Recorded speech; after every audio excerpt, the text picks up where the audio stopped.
Knowledge media. Knowledge as process. Knowledge is something human beings naturally crave. Do you know what it means to know something?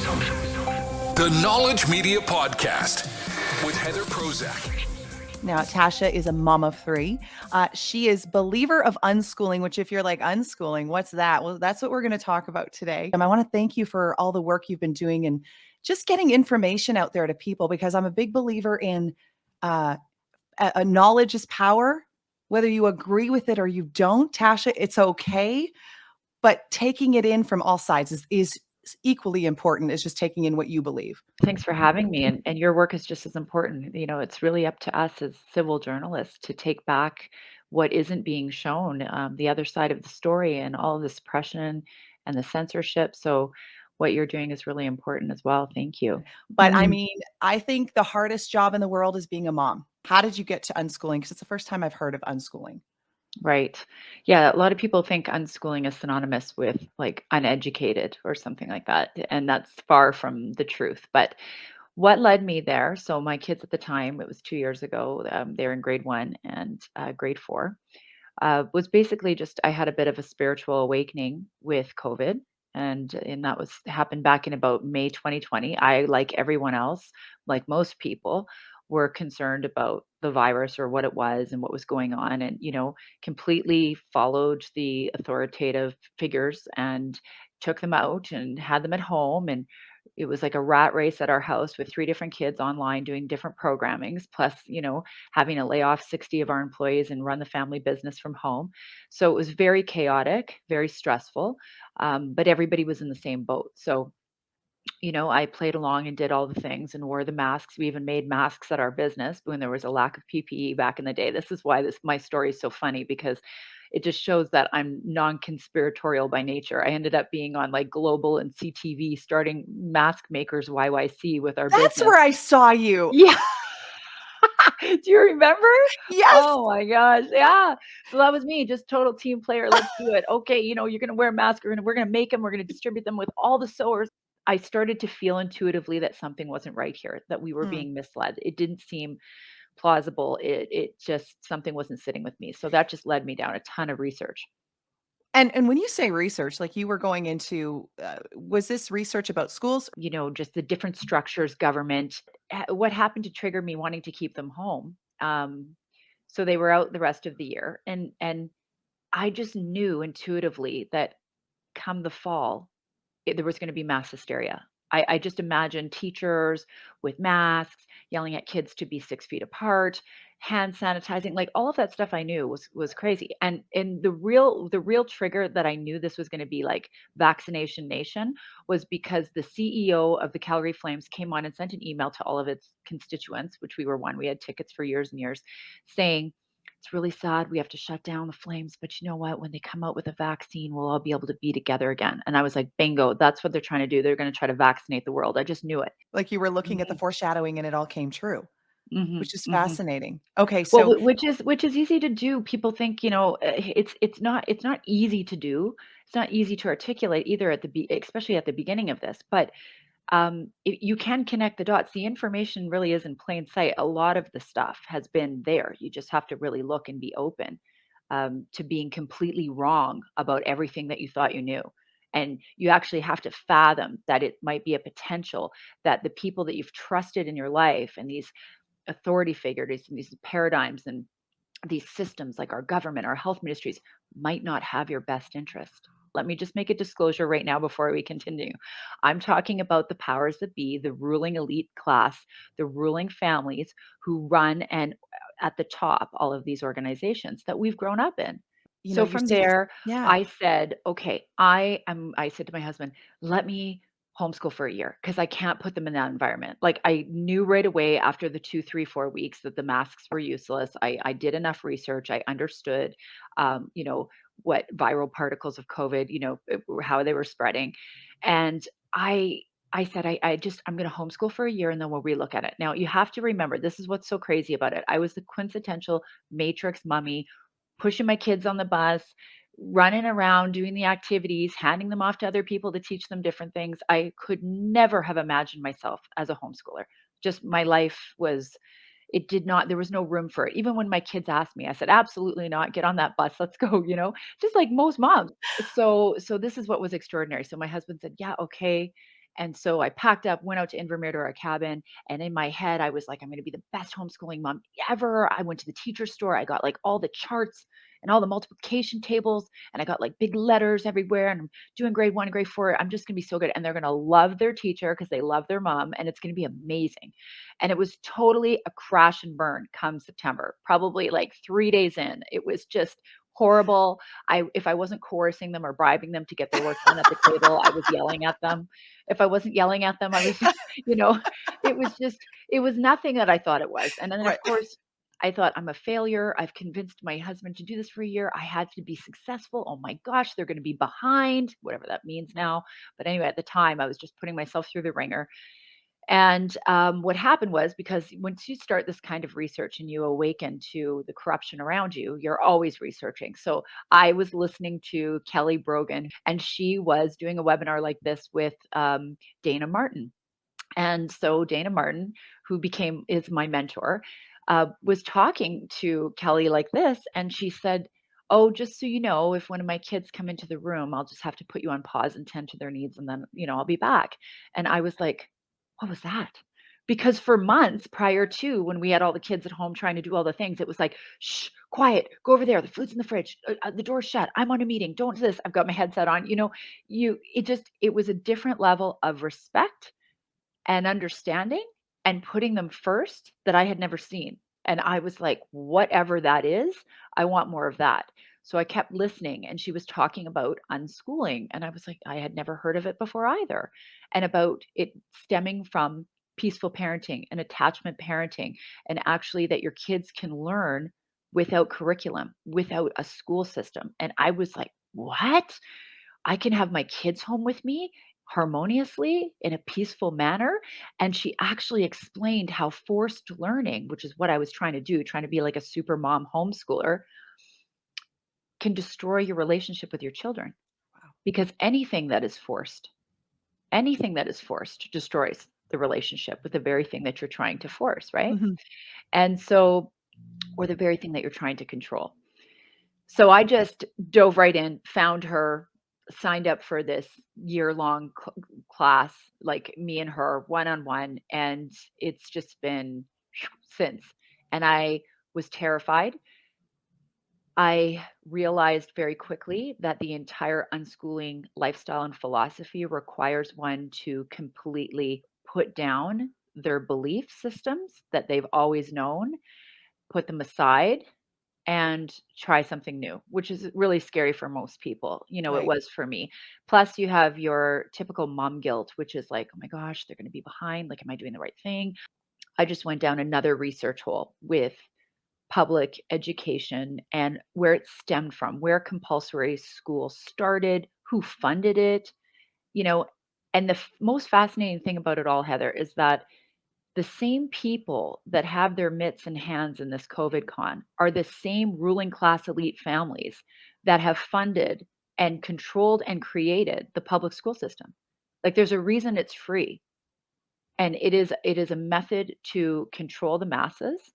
It is a method to steal and siphon creativity from our children and imagination, and turn the masses children, the next generation, and every generation forward that goes through the system, into compliant, obedient minions. So when it comes to homeschooling versus unschooling, what are the differences so that people kind of understand? Yeah, yeah, no. So it's nothing like homeschooling. So homeschooling, because I've done it and everybody does it a bit differently, but I can only speak for myself, I was pretty much trying to emulate what they did in school in a shorter time period at my kitchen table, right? Unschooling is about freedom. It's about giving your children the freedom to choose what they want to learn, when they want to learn it, and for how long they want to learn it for. It's really about the pursuit of passions and feeding those passions as a family and meeting everybody's needs. So, for example, currently, the last 5 months, my little one was really into ski racing. That was his passion. So 3, 4 days a week, we're up at the ski hill. He's learning all sorts of things doing that. He's learning all sorts of things. But our conditioned mind is that we need to know all these subjects in these types of orders with the same people of the same age group and the same, to get to the next level. And then we need to do compulsory testing to see where we are. It's really funny because in my kitchen, I've always had this saying on my whiteboard that says, comparison kills joy. Because when you have three boys, they're constantly, trying to get your attention. And they have this joke that I'm the golden, no, I'm the golden, you're the silver, you're the bronze, right? So I always say comparison kills joy. But that's exactly what we do in a public school setting, right? We're constantly comparing and prodding at our kids. And what was the latest book that you read? And, you share what it was. That would be a great, conversation or dialogue. But and if I start saying, well, what is the protagonist and what was the theme of that? And can you answer and summarize in that? And then I'm going to correct how you wrote that. Like just that whole idea. Now, some people might say, no, that's how you learn. You learn if you think about how you learn. For example, maybe when you started this show, and you had to learn the tech part of the webcast, and then you had to learn the dialogue and how you were going to produce it, and all of the things that you did, and the organizational flow. You couldn't stop yourself, right? Like when you're passionate about something, you'll read forever. You're in it. Nobody has to tell you to get up and learn that thing. Nobody has to force you to do anything. So that's what unschooling is. It's trusting in the process that your child has a path, that they've come down as a little soul and they have a mission, and you're here to help them uncover who they are and find that. But I mean, it is a huge leap of faith going from what we've been told, and this is how it goes, da da da da, to trusting that there's a bigger process. But I think what you're doing is opening up this whole new door that if people are going to open things up and challenge their belief systems, if you will, it might be a whole new world, not necessarily easier, but more organic, where Mhm. the children have bigger takeaways and actually might be led into what it seems to me, led into the areas that they want to actually eventually work in. Mhm. Which is Mhm. am I getting Yes, that? yes, Yeah. you are. And so just think about for a second what you actually learned in school, what you retained and what you remembered. You might remember your friends. You might remember that one or two teachers that you connected with that really saw something in you. Think about how many hours and years that you spent, 12 years, day to day. What were you really doing? And what do you really remember? And how useful was it? And what would you have done had you have had all the freedom in those 12 years to sleep when it's time to get and let your body get up when it's time to get up? Like I feel horrible that I used to wake my kids up at 6:45, 6:30, trying to get them dressed, running around, speeding them breakfast, getting in their lunches, to get them on this bus, to send them to somebody else to have the best hours of the day to raise my children. I'm giving away the best years of their life to somebody else. And then I'm picking them up from school or the school bus and running them around to activities to give somebody else the opportunity to teach them a skill set, whether they like it or not. Now, one could argue, well, it's like a buffet, you have to try things. Absolutely. But the system itself is set up to separate the family unit, to separate the parent from the child. We're constantly separated. Is you've been doing this for 2 years. What have you learned from when you first started to now? Whether it's the Right. whether it's how you schedule your day or whether it's you as a mom or the kids. What have been the Mhm. takeaways? The biggest takeaways is that it's um, progress, not perfection. And I only do what I'm comfortable with. I go learn a bit more, and then I come and I repeat. Like, for example, my mentor, Dana Martin, is an unschooler across the board. Kids go to bed when they want, eat what they want. So I'm not really there yet.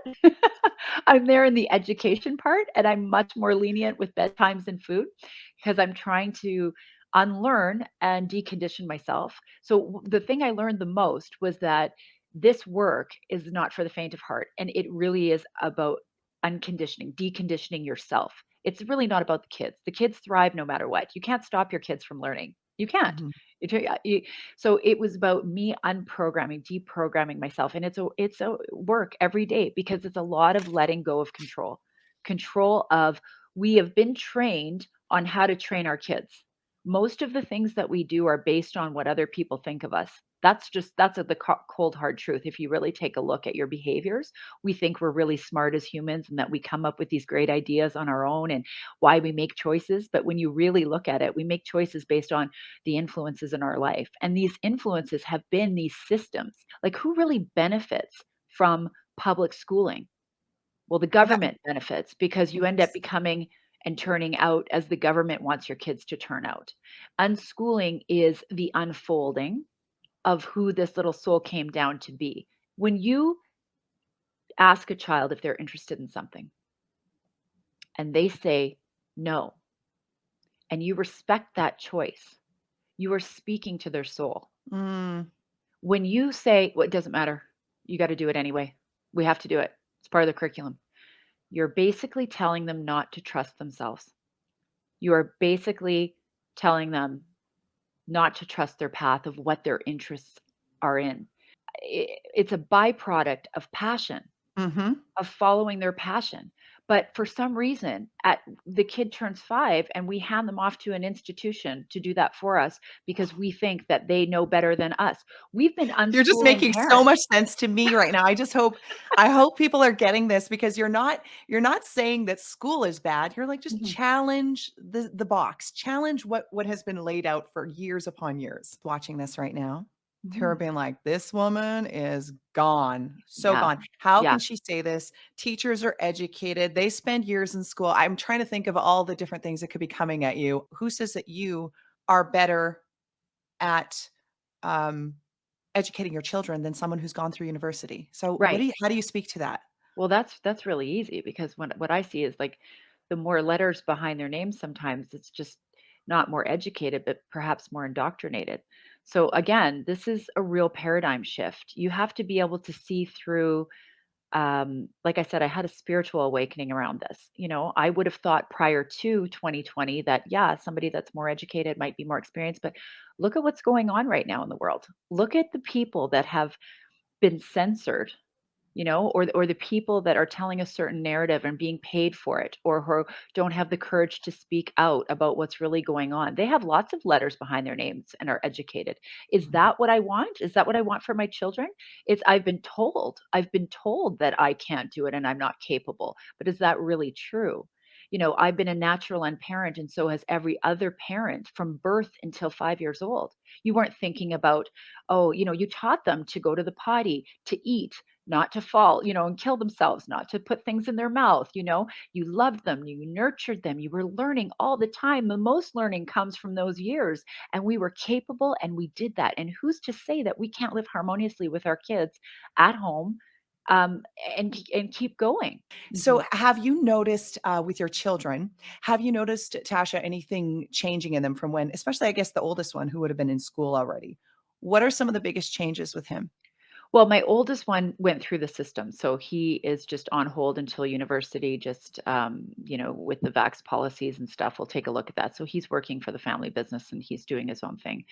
Um, the other 2, what I've noticed the most is their ability to articulate, their needs and their wants, and that's because, I've given them the platform to do that. The biggest changes have really come from myself because we are the ones that have to do the deprogramming. Hmm. I am the one that has to question, why am I saying no right now? What am I actually saying no to? And can I stretch a bit? Can I meet their needs with what they want? So it was a process of also me figuring out. I remember when my mentor said to me, just don't do anything for 6 months except be present with your kids and find out what kind of learners they are. And I remember thinking, what kind of learners they are? Don't they all learn the same? You ship them on the bus, they go to school, they learn, they come back with some homework, you see if you can help them. I mean, what do you mean? And I mean, I laugh now because I see how incredibly different my 2 boys are. You know, one loves structure, loves to do, feel is rewarded by loves math, loves to, do formats, build stuff. The other one is tactile, sports like, learns by action, you know. So that was just even fascinating. That's how disconnected we are from our kids. Think about it. We're at work all day, they're in school all day. You come home, same questions. How was your day? Good. How was the teacher? Fine. How was the day? That's it. That's all you get from them. Then you go off to your activities. Like, what do we really know? Like, what have we done here by giving up all of this time and space when you only have so many years, So right? unschooling is about being engaged. Being engaged, yes, it's like I said, it's not for the Wow. faint of heart because, they might wanna do an experiment. My little one was making an egg, took an egg and put vinegar in it and wanted to do all this stuff at like 8, 9, 9 o'clock at night. You have to engage when they're engaged, right? I have another one, he's building, a Lamborghini set, a Lego set. It's got like 5,000 pieces. And he did the first 500 and then his brother, hit it and it went flying. And, now he's mad and he doesn't want to do it. And I have to respect that he doesn't want to do it right now, even though there's this nagging voice in me that's going, I just paid $500 for this. I want him to finish this. Like, are you kidding me? Like, when can I ask him? But if somebody was putting the pressure on me to do something I didn't want to do, how would I feel? It's really about having a deep respect for your children. So, for the parents that are saying, well, aren't you teaching your children that it's their way or the highway? Well, ultimately, it is. Like, it is our way. Our life needs to be designed our way or the highway. I actually want to empower them with that. I want them to push back on me. But here's the thing, when you meet your children's needs, or just like if the government met our needs, there's no need for rebellion. You know, control invites conflict. So now And these individuals are being raised up. They just might be leaders within whatever field they go into. What is your insight in that? What do you think will happen? there's lots of books out there, Unschooling to University. If they chose to go to university, like we'll see where the world's at in 20 years. But if they chose to do that, they certainly can. And unschoolers are actually really sought after because they aren't from the cookie cutter paradigm. And you can read up on all of that. Also, when you talk about these systems, there's some books called like Dumbing Us Down, or this one here, which is Weapons of Mass Instruction. You go all the way back to the late 1800s and you learn about the Carnegies, the Rockefellers, the Rothschilds, the people that were involved, same elite ruling families who are involved in running our pharma. Right. So this is the Carnegie and Rockefellers General Education Board thought mission. Okay, this goes back to 1906. It's a document called the Occasional Letter Number One. In our dreams, people yield themselves with perfect docility to our molding hands. The present education conventions of intellectual and moral education fade from our minds, and unhampered by tradition, we work our own goodwill upon a grateful and responsive folk. We shall not try to make these people or any of their children into philosophers or men of learning or men of science. We have not to raise up from among them authors, educators, poets, or men of letters. We shall not search for embryo great artists, painters, musicians, nor lawyers, doctors, preachers, politicians, or statesmen, of whom we have an ample supply. The task we set before ourselves is very simple. We will organize children and teach them to do in a perfect way the things their fathers and mothers are doing in an imperfect way. In other words, they're not looking for brains and talents. They're looking for compliance, order, and followers, people who are running our world. These people are groomed to manage the rest of us. You can connect the dots. So why, when you realize and you awaken to this stuff, why would I ever put my children, my beautiful, precious cargo, in the hands of people like that? And I'm not saying there's not beautiful teachers out there and there's wonderful people in the system, but they have no control. The teachers adhere to a principal adheres to a board, the board adheres to the government, and the government adheres to the WEF. Yeah, no, I believe that we're raising entrepreneurs and leaders. And in order to do that, you have to let your kids discern for themselves, make mistakes, critically think, push back, question you. Most parents can't even handle their children questioning them. Yeah, That's why I'm saying the absolutely. work, the work starts with me. I have to Yeah. constantly every day let go of my own ego and my own need to control and my own need to be right and my own need to I know best, because I don't know best.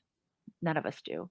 We just end up training what we've been trained and what our parents have been trained, and yada yada yada. And that old world is dying, and it's very loud. It's dying very loudly right now. But that old world is dying. So Wow. I think we're going to go back to mentorship. So forget the useless facts and the repetitive content, which, by the way, when you start going into the research of compulsory school, you see the the test cases that they did on the bell and the lineups and how they use this in school to create it's a little prison is what it is. And when I started homeschooling, I remember they said with my little one who was in grade 1, you only need to sit with them for half an hour a day. I said, "Half an hour a day is what they need to learn? I send them there for 7 hours, and I only have to sit with them for half an hour a day, and my grade 4, I only have to sit with them for 45 minutes to an hour?" Like, they spend so much time in school waiting, waiting to hear from their teacher, waiting to go to the bathroom, waiting in line to go get water, Mm. waiting in line to go they are told from birth what to do, who to speak to, where to stand, what to say. Shh, listen to the authority figure. Don't talk to your neighbor. We are witnessing on a macro scale what's going on with that, and there's something really wrong with it, and no one's questioning anything. Well, there's some of us that are, but Let's talk about now for the parents, for the people who are incredibly interested in just finding out more. Is there an easy place to go? Do they just reach out to you? Mhm. Oh, yeah, absolutely. I mean, there's a couple of steps if you're interested in getting doing more, just start researching, unschooling, find people that resonate with you. If that's me, great. I'm starting in May with weekly parenting coaching classes. So from all over the world, it'll be the same night every week, and we come in and discuss different topics, but it also creates community. Is it worth it? 100%.